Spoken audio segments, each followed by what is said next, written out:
বৃহস্পতিবার বাংলাদেশ চীন কূটনৈতিক সম্পর্কের ৫০ বছর পূর্তি উপলক্ষে ঢাকায় এক সেমিনার আয়োজন করে Bangladesh institute of international and strategic studies.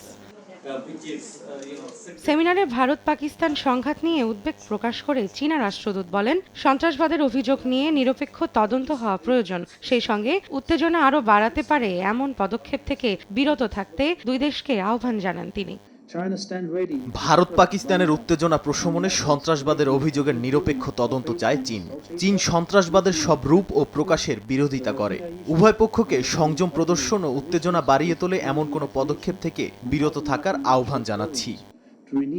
মিয়ানমারের রাখাইনে জাতিসংঘের তত্ত্বাবধানে মানবিক করিডর দেয়া নিয়ে যে আলোচনা চলছে এর সঙ্গে বেইজিংয়ের কোনো সংশ্লিষ্টতা নেই বলেও সেমিনারে জানান রাষ্ট্রদূত। বলেন, রোহিঙ্গা সংকট সমাধানে ও বাংলাদেশের সার্বভৌমত্ব রক্ষায় সবসময় পাশে থাকবে তার দেশ।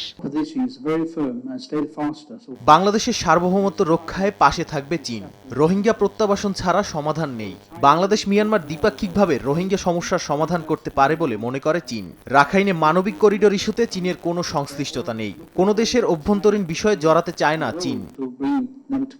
সেমিনারে আন্তর্জাতিক সম্পর্ক বিশ্লেষক অধ্যাপক ইমতিয়াজ আহমেদ বলেন, রোহিঙ্গা প্রত্যাবাসন একটি জটিল বিষয়, তবে পরবর্তী পদক্ষেপ নিয়ে এখনই ভাবতে হবে।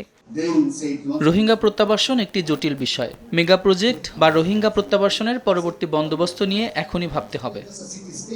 তিস্তা প্রকল্প বাস্তবায়নে বাংলাদেশকে সহায়তা করতে প্রস্তুত চীন, তবে এই সিদ্ধান্ত বাংলাদেশকে নিতে হবে বলেও জানান চীনা রাষ্ট্রদূত। রৌনক নিয়ন্তা, সময় সংবাদ, ঢাকা।